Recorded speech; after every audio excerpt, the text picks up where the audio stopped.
Você sabe por que foi criado o movimento Fica Espanhol? Você conhece um pouco da história do ensino do espanhol nas escolas?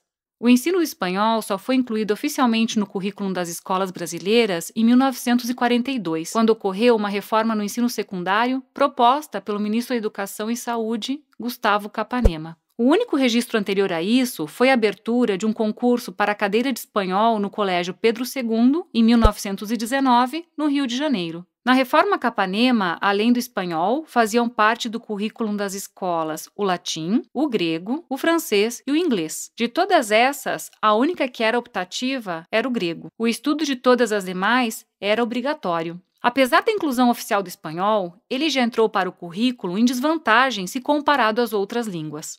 Na época, o ensino secundário era dividido em 2 ciclos. O primeiro ciclo era o ginásio, com duração de 4 anos. Já o segundo ciclo tinha duração de 3 anos, e os alunos podiam escolher se matricular no curso clássico ou no curso científico, dependendo da carreira que desejassem seguir na universidade. No ginásio, um aluno estudava 4 anos de latim, 4 anos de francês e 3 anos de inglês. No segundo ciclo, quem optasse pelo curso clássico estudava 3 anos de latim, 3 anos de grego, que era opcional, 2 anos de francês ou inglês e 2 anos de espanhol. Se o aluno do curso clássico optasse por não estudar o grego, ele era obrigado a estudar o francês e o inglês. No curso científico, as línguas clássicas, ou seja, o latim e o grego, não faziam mais parte do currículo, e o espanhol era menos presente. Um aluno do curso científico estudava 2 anos de francês, 2 anos de inglês e apenas 1 ano de espanhol. Se pensarmos no total de anos de estudo, tanto das línguas clássicas quanto das línguas estrangeiras modernas, podemos perceber que o espanhol ocupava uma parcela mínima do currículo. Mas apesar da grande desvantagem em relação às outras línguas, durante quase 20 anos o espanhol passou a estar presente oficialmente no currículo das escolas. A situação do ensino de línguas começou a mudar de forma radical quando foi publicada a nossa primeira Lei de Diretrizes e Bases, conhecida como a LDB de 1961. Essa LDB foi publicada 3 anos antes do golpe militar de 1964, e talvez não por acaso foi uma lei que desestruturou muito a educação brasileira. Entre as grandes mudanças, tanto as línguas clássicas quanto as línguas estrangeiras modernas deixaram de fazer parte do currículo obrigatório e se tornaram apenas uma disciplina optativa. Quem passou a decidir sobre qual ou quais línguas deveriam ser oferecidas nas escolas foi o Conselho Estadual de Educação de cada estado. Somente 10 anos depois, com a publicação da LDB de 1971, é que as línguas estrangeiras voltaram a fazer parte do currículo obrigatório, mas isso não mudou muito a sua oferta decadente nas escolas. Nessa época, a língua estrangeira mais escolhida para permanecer no currículo foi o inglês. Coincidência ou não, foi justamente a partir da década de 1960 que o Brasil estabeleceu, com os Estados Unidos, vários convênios de assistência técnica e cooperação financeira relacionadas à educação, através do chamado Acordo MEC-USAID. Só em 1996, com a publicação de uma nova LDB, a situação das línguas estrangeiras teve uma nova virada. A LDB de 1996 trouxe de volta a oferta obrigatória das línguas estrangeiras nas escolas desde o 5º ano do ensino fundamental, nosso atual 6º ano. Assim, no ensino fundamental, passou a ser obrigatória a oferta de pelo menos uma língua estrangeira nas escolas, e essa língua poderia ser definida pela comunidade escolar. Afinal de contas, o Brasil é grande e cada região tem a sua própria história e as suas próprias necessidades. Para o ensino médio, a LDB indicou a inclusão obrigatória de uma língua estrangeira no currículo, escolhida também pela comunidade, e, além disso, incluiu a oferta de uma segunda língua estrangeira, mas de matrícula facultativa por parte dos alunos. Com esse retorno das línguas ao currículo, o governo investiu milhões para o aprimoramento do seu ensino e publicou alguns parâmetros e orientações que incluíram capítulos específicos para as línguas estrangeiras. Os principais documentos publicados no final da década de 1990 e inícios dos anos 2000 foram os Parâmetros Curriculares Nacionais para o Ensino Fundamental, os Parâmetros Curriculares Nacionais para o Ensino Médio e os PCN+.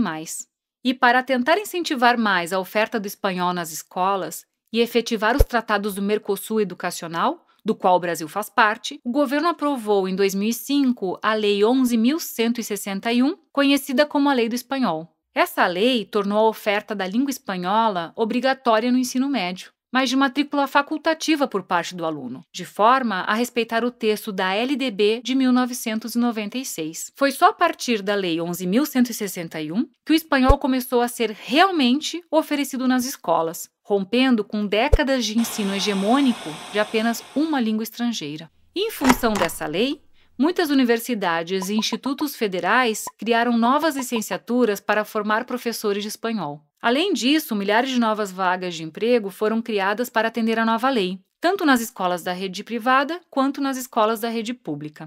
O governo também publicou, em 2006, um documento chamado Orientações Curriculares Nacionais para o Ensino Médio, com um capítulo para o ensino de línguas estrangeiras e um capítulo específico para o ensino da língua espanhola.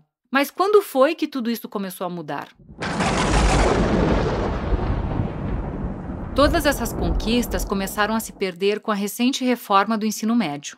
Essa reforma começou com a medida provisória 746, publicada em setembro de 2016, que acabou virando a Lei 13.415 em fevereiro de 2017. Essa lei alterou completamente a oferta das línguas estrangeiras nas escolas, acabando com a possibilidade de um ensino plural de línguas e com o direito de escolha por parte da comunidade escolar. Segundo essa lei, as escolas de ensino médio devem incluir o estudo obrigatório apenas da língua inglesa e, se desejarem, poderão oferecer outras línguas estrangeiras. Mas apesar de ter sido uma lei destinada a reformar o ensino médio, ela também atingiu em cheio o ensino fundamental. Agora, o inglês também é a única língua estrangeira obrigatória a ser estudada do 6º ao 9º ano. Para poder garantir a supremacia absoluta do ensino do inglês nas escolas, a reforma do novo ensino médio revogou a lei que garantia a oferta do espanhol desde 2005.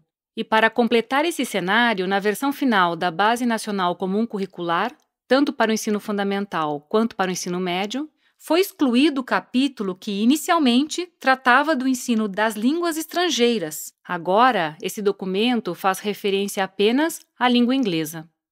E assim, chegamos finalmente à nossa luta atual. O que queremos no Rio Grande do Sul? Queremos que o espanhol volte a ser oferecido obrigatoriamente nas escolas, mantendo o caráter de matrícula facultativa por parte dos alunos. Não somos contra uma determinada língua, somos contra a imposição de uma única língua estrangeira de estudo obrigatório no currículo das escolas. Não queremos que, mais uma vez, o Brasil dê as costas para a América Latina, privando novamente os nossos alunos de escolherem e de estudarem a língua dos nossos países vizinhos, já que a sua oferta não está mais assegurada. Além disso, também queremos que os professores e professoras já formados ou em formação não precisem mudar de profissão pela falta de emprego ou desistir de seus cursos nas universidades. O que pode ser feito? Em cada estado e em cada cidade, a sociedade pode propor e aprovar leis estaduais e municipais que voltem a incluir a oferta obrigatória do espanhol nos currículos da educação básica.